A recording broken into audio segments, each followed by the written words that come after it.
Imagine a person who has always been kind, compassionate, and morally upright. Someone who would never hurt another soul, who stands for justice, who helps others without expecting anything in return.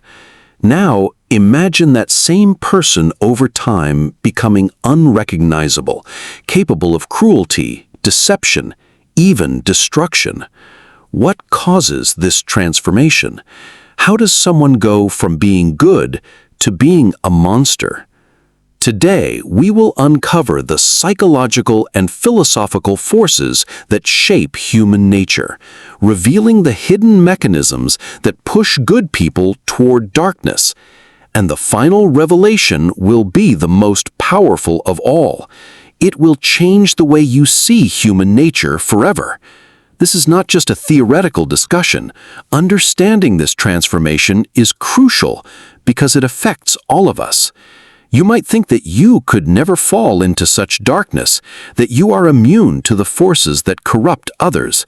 But history and science tell a different story. The terrifying truth is that under the right conditions, anyone, no matter how kind, how just, how morally strong, can descend into something they once despised. Psychologist Philip Zimbardo, the man behind the infamous Stanford prison experiment, revealed how ordinary people, placed in certain circumstances, can commit acts of cruelty they never imagined. His research, along with studies from figures like Stanley Milgram, show that our sense of morality is far more fragile than we think. The shocking part, most people never realize they are changing until it is too late. But what are the forces that drive this change? What unseen influences slowly wear down the goodness in a person, replacing it with something darker? That is exactly what we are going to uncover. The truth may be uncomfortable, even disturbing, but it is necessary because only by understanding this process can we prevent it from happening to ourselves and to those around us. There are several factors at play, and each one is more insidious than the last. First, there is the slow erosion of moral boundaries. It does not happen overnight. It begins with small compromises, justifications, and tiny betrayals of one's own principles. A person might tell themselves, "This is just a small thing, it does not really matter." But once the first boundary is crossed, the next one is easier to step over. This is known as the slippery slope effect.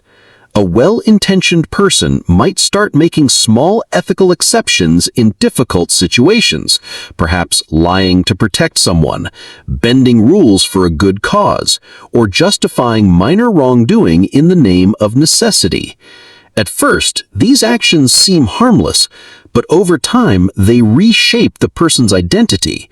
What once was unthinkable now seems reasonable, and when that happens, the descent accelerates. Then there is the influence of authority and obedience. One of the most chilling psychological studies ever conducted was by Stanley Milgram in the 1960s. Participants were instructed to administer what they believed were painful electric shocks to another person simply because an authority figure told them to.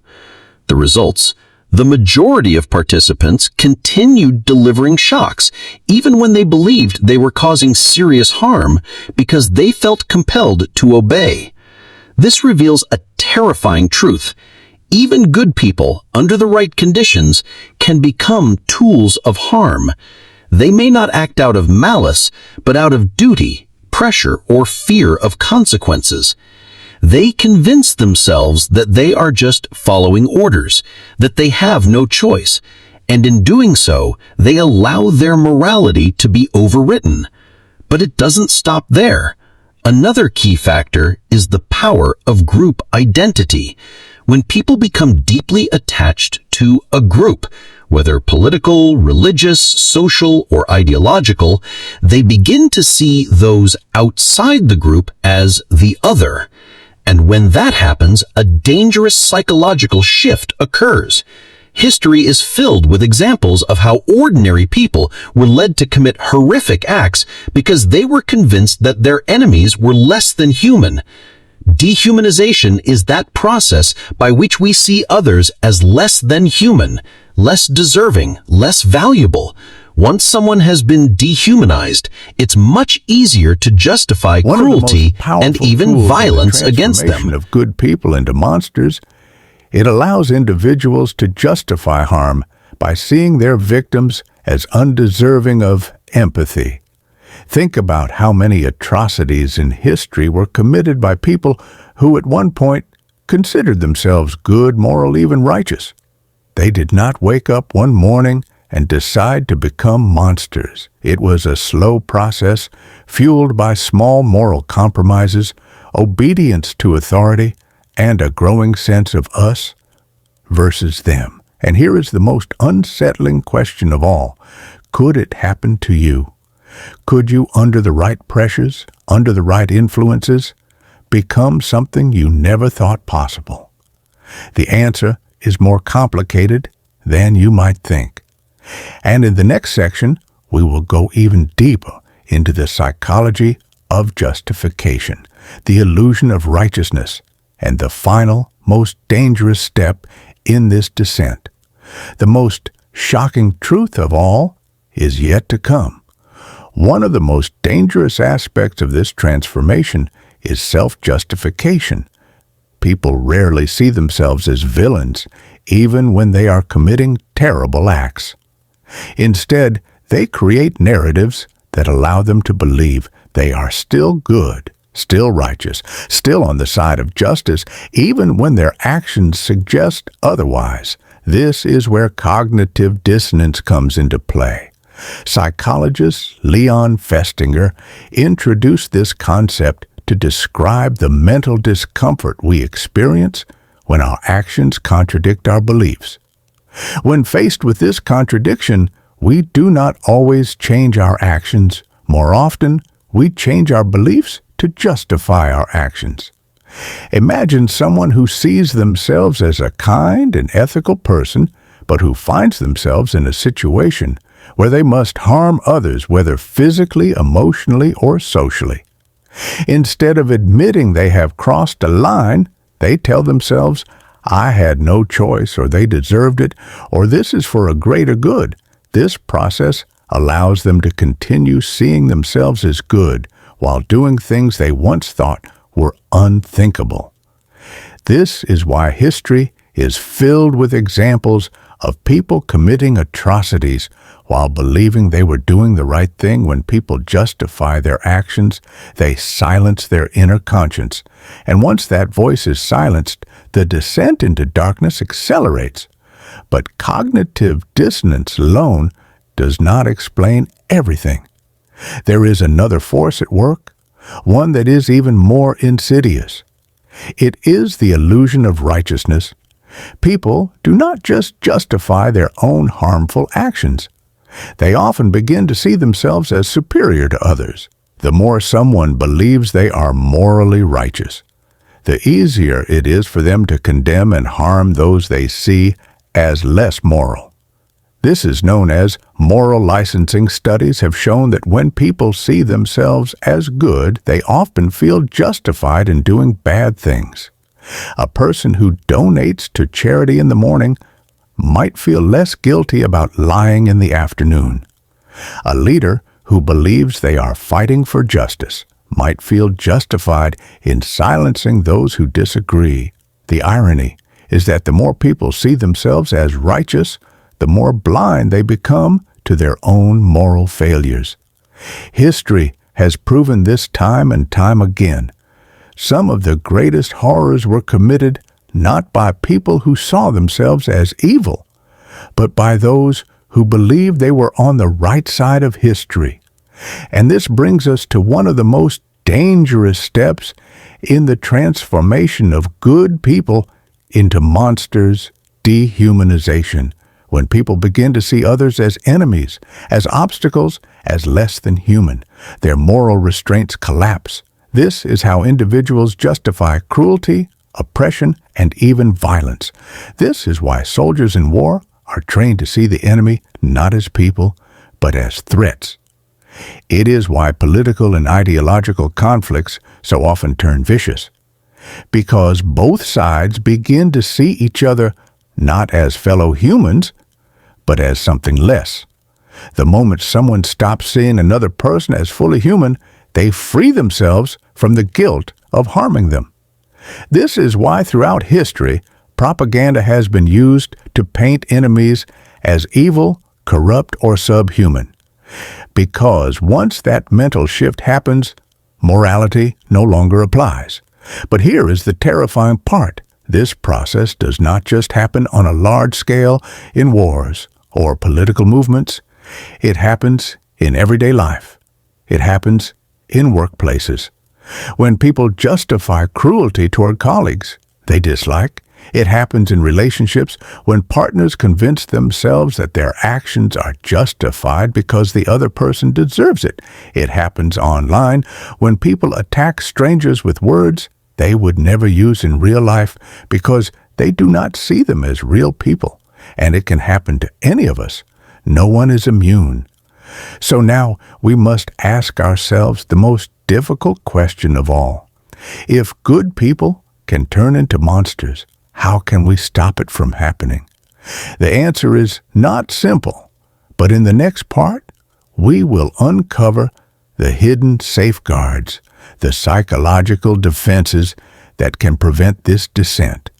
Because while darkness is always present, so is the light. If good people can turn into monsters, then understanding how to prevent this transformation is one of the most crucial lessons we can learn.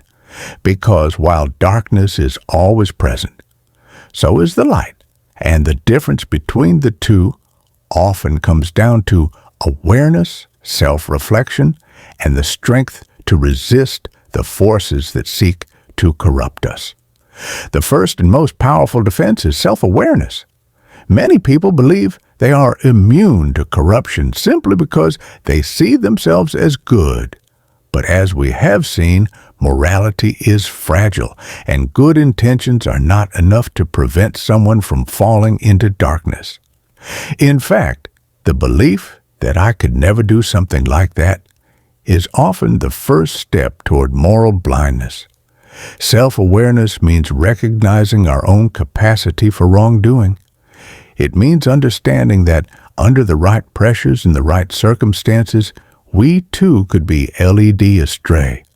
This is not comfortable truth, but it is a necessary one because only when we acknowledge our vulnerability can we take steps to guard against it.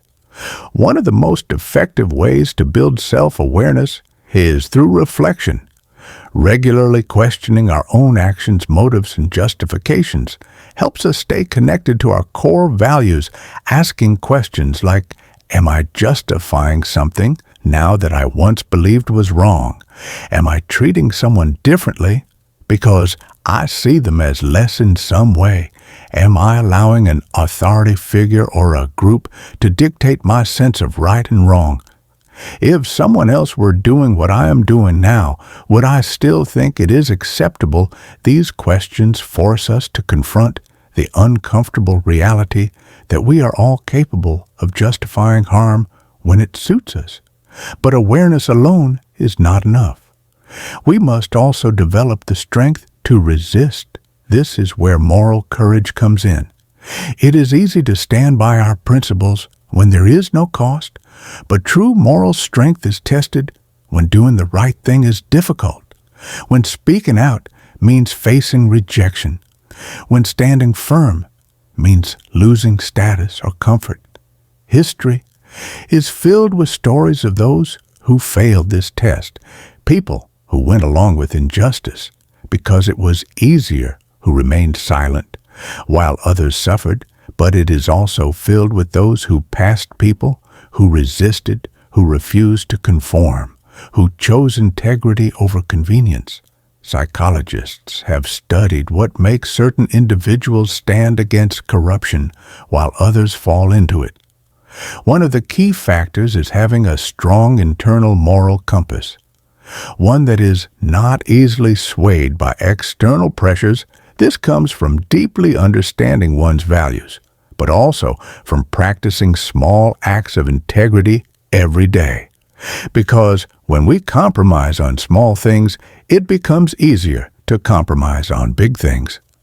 Another critical safeguard is empathy. Many of the mechanisms that turn good people into monsters rely on reducing empathy, on making others seem distant, different, less than human. But empathy is a force that can cut through these illusions when we take the time to truly understand others, to see their struggles, their fears, their humanity. It becomes much harder to justify harming them. Studies have shown that even brief moments of connection, hearing someone's story, learning about their experiences, can dramatically reduce prejudice and hostility. But perhaps the most important lesson of all is this: corruption is rarely a single event. It is almost always a slow process built on small choices, minor compromises, and gradual shifts in thinking. And this means that stopping it is also a process, one that requires constant vigilance, self-reflection, and the courage to act. When it matters most, in the final part, we will reveal the ultimate truth, the deepest reason why good people can become monsters. This is the final, most dangerous force at play.